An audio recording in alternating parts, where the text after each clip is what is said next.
All right, we are on to day 2 of the Unit 7 practice test review, and we're starting with number 7 to get this second half done, questions 7 through 12. Let's do it. I will say that the problems in this second half are more complex than the first half, but don't worry, we'll do it together and you will be all right. So here we go. I want to give you a heads up that the process of solving number 7 is different depending on the version of the Unit 7 test you take. So we're going to go over 2 versions of these questions. So you're set up for success and you will get the best grade possible. So here's version 1. What is the exact value of the trig expression cosine 13 pi over 4? Here's a clue to help you get started, more so a question. The main objective here is to find the x value, right? Cosine is associated with the x value associated with this radian. So go ahead, take a moment, look at the unit circle, and find that radian. Where is it? 13 pi over 4. Where over here is it? Pause the recording. Try to solve this as best you can. Because now it's time to see if you got it. It's actually not there. It's not there. You look around at all these radians and you do not find 13 pi over 4. So what do we do? Well, what it's really asking ultimately is how many times you go around the circle, right? So what you want to do, you could convert, you could keep it in radians and figure it out. But I'm telling you right now, that's more complicated. And I would say finding a degree would be easier than a radian. So let's go ahead and use our formula to convert from radians to degrees. Multiply by 180 over pi. Pi's cancel out. 4 goes into 180 45 times. Multiply across, and we have 585 degrees. Can you see now why you didn't see that in the unit circle? Remember, if you go around once, there are 360 degrees, but you go around more than that, okay? Which you totally can do. Well, how much more? How much more? Well, the easiest way to figure that out is to use some simple subtraction. If you take 585 and you subtract 360, because that's going around once, as I've drawn in green over here, you're going to find out how much further you go around the circle. So you do that subtraction and you find 225. So you're going to go around 360 degrees plus an additional 225, which equals 585, right? So here we go. We go around 360, starting always at our initial side, and then travel that additional 225 degrees. We actually see that labeled right there on our unit circle, and the cosine is the x value of that point. So there is our answer right here. So we converted from radians to degrees and then did some subtraction. That's ultimately what we did. But version 2 is different, like I mentioned a moment ago. They want to know the exact value of this trig expression, tangent. Well, tangent, remember cosine goes with the x value, sine goes with the y. So what's tangent? Well, it comes from a trig identity. So I'd like you right now to go ahead and find the trig identity handout in our recordings document and tell me, or better yet, just think for yourself, which one we're going to use here. And after that, look at your unit circle and substitute the proper values.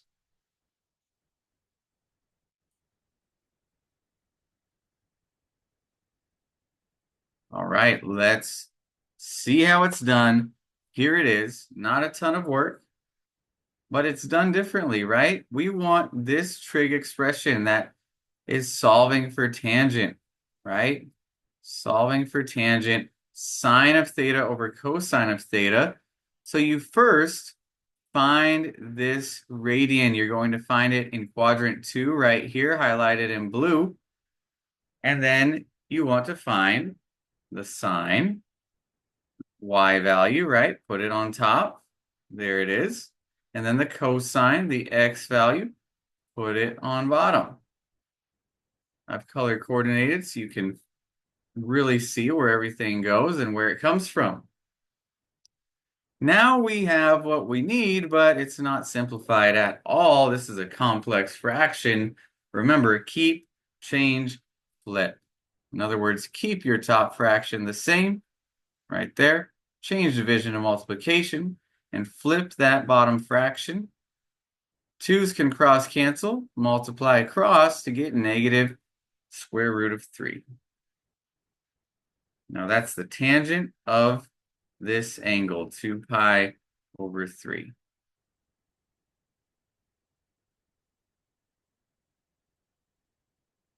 Now you are set up for success with number 7, but there are more problems to do, so let's do it. Number 8, what is the exact value of the trig expression in simplest form? My clue for you is that this is a substitution problem, ultimately. So think about what you see here and see what you might be substituting. This is actually a really good problem to test yourself on as far as what you've learned so far through this review and through this unit, because we've done this several times. And one of these things we've done just recently, like a few minutes ago, okay? Step 1 is look at the unit circle and find the x value of pi over 6, right? Cosine goes with x value. We're looking for x value related to pi over 6. That is what cosine pi over 6 is equal to, and there it is right there. And you're substituting that in. So look at this equation here, or this expression rather. I rewrote this, but I'm substituting cosine pi over 6 for whatever it's equal to, which was sort of 3 over 2, and that goes in there. So ultimately, this is what we're substituting into. Over here, we're doing the work before we substitute. Next is to find out what tangent of pi over 3 is. So we can substitute that value in here. So we look at our unit circle again, we find this radian, and then we use that same exact trig ratio, or trig identity, I should say. I guess both are true, but that we just looked at, right? Tangent is sine over cosine. So the tangent of this, you need your unit circle, is the y value of that point over the x value. Again, keep, change, flip. 2's cancel out. You get square root of 3. That's what we substitute in right here. So now that we've done our substitution, let's see what happens. Well, we have 2, which is the same as 2 over 1, so we can cross cancel those. And then a lot of people get stuck on this very last step. You have square root of 3 minus 2 square root of 3. Why does it equal negative square root of 3? Can you answer that? Well, if you can't, let's review. You can subtract these because they're like radicals. Remember, like radicals have the same radicand, that's the number under the radical sign, and the same index. It's that little number right here, and if you don't see one, it's 2. That's why we call it a square root. If you saw a 3 there, that would be the index, and it'd be a cube root. So if this was a 3, a little 3, not a big 3 out front like this, a little 3 in that little corner, could we subtract these? The answer is no. Think about these as like terms. So because these look exactly the same, you can subtract them. And you might be wondering, what about this minus 2 though? It doesn't look exactly the same. Well, the way you think about this is the same way you think about variables. What would the coefficient of this be? 1. And if we replace the square root of 3 with x, let's say, to think about this like variables, you handle the coefficients, 1 minus 2, to give you negative 1x, or just negative x, right? You leave the variable alone. It's basically saying, how many of this thing do you have? The thing might be x, the thing might be square root of 3, right? Which it is in this case. So that is number 8. On to number 9. Given cosine of theta is negative 2 over 3 and theta lies in quadrant 3, what's the exact value? They want to know the exact value of sine of theta in simplified form. Well, we aren't given much information, are we? Just cosine of theta and the quadrant it's in. What do you do with that? Well, that means we're going to need to use another trig identity. But which one? Look at your handout, see if you can figure it out. Well, we want the one that has cosine, what we're given, sine, what we're trying to find, and nothing else that's unknown. So that's this trig identity, which is at the bottom of that list you were just looking at. And you could start by substituting for cosine, or you could start by isolating sine. I just so happen to decide to start by isolating sine. So I subtract the cosine of theta squared on both sides. And now I'm going to substitute. So I take this negative 2/3, and we're going to simplify this using PEMDAS. Anything that's negative that's squared is going to be positive. So we're going to have 1 minus whatever these positive values are. Well, 2 squared is 4, 3 squared is 9, so there we have it. And 1 minus 4/9 is 5/9. But this isn't our answer. Why? There's something standing in our way, isn't there? There's this exponent, right? So how do we undo a square? We square root. And don't forget to always include your plus or minus when you take square roots. But there's still something that's not so nice here. Think back to your rules of radicals. You can't have a fraction in a radical, but you can give each the numerator and denominator, they're both radical sign. And could we multiply this by a fancy form of 1 to get this square root out of the denominator? We absolutely could, but that's just going to create a little more work than we need to do because 9 is a perfect square. So if you went down that route, that's fine. As long as you do everything correctly, you'll still get the right answer. But square root of 9 is 3. So there we have it. And actually, the very last thing you need to ask yourself is it positive or negative? Well, it's in quadrant 3 where all y values are negative and sine is the same as y values. So that's how we know it's negative. Leave the positive. There it is. Let's move on. Number 10. The terminal side of theta passes through the point 11, -9. Draw a little graph right now, just the x and a y axis, and plot that point. They want to know what's the exact value of sine of theta in simplified form.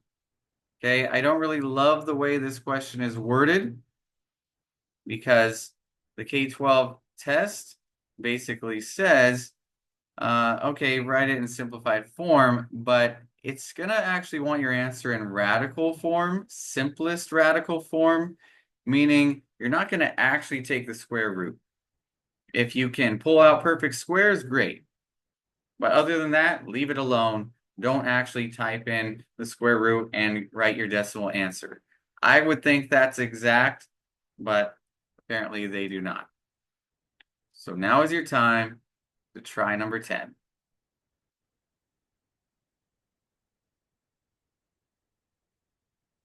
All right, let's see how you did. The answer was negative 9 square root 202 over 202. Did you get it? I hope so. If not, even if you did, pay close attention. The terminal side of theta passes through this point. Boom, I told you. I asked you to draw a graph and plot that point. There we go, we labeled it. What's the exact value of sine of theta in simplified form?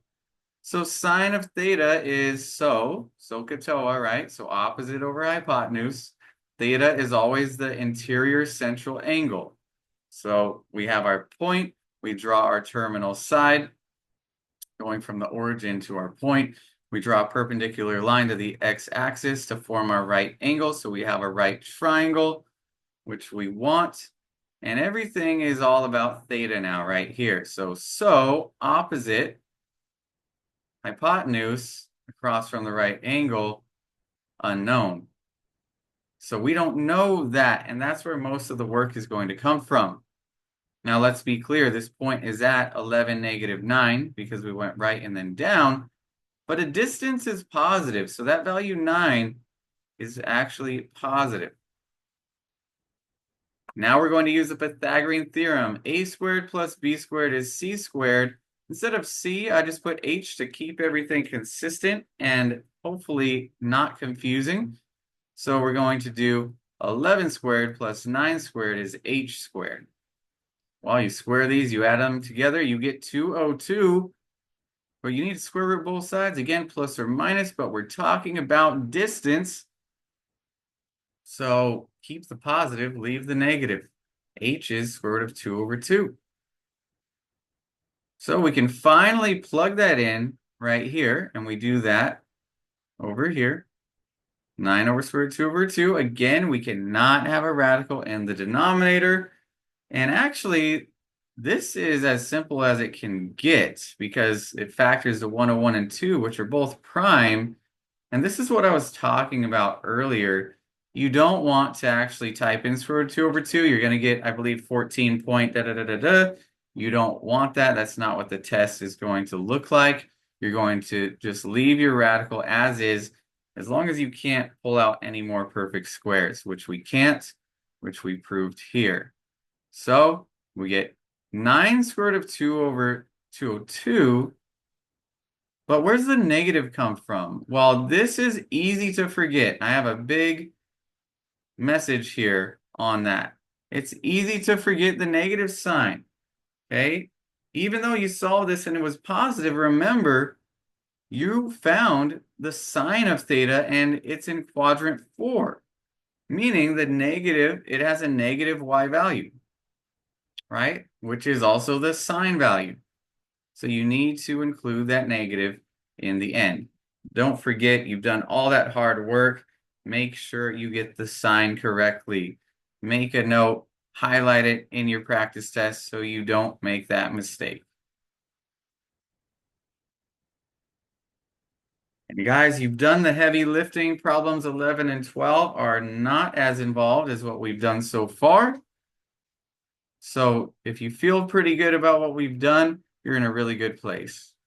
If you don't, of course, study. Find the value of arcsine of negative 0.37 as a decimal rounded to the nearest hundredth of a degree. Well, guys, this is just a calculator problem, but don't forget to show some type of work. I showed exactly what you type in on a handheld calculator. If that's what you're using, you could write that down on the Desmos scientific calculator. If that's what you're using, write that down. And then I focused on what are we rounding? We're rounding the 1. Look at the 5. 5 is 5 or greater. So we round that 1 up to 2. Answer is here. And it's time for our last problem of the Unit 7 practice test. Number 12, here it is. What is the exact value of arc cosine of negative square root 3 over 2 in radians?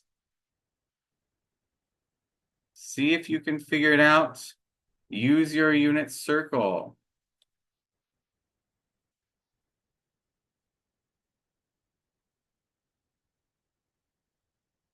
Not a lot of work here, but you do need to show some type of work or provide some type of explanation.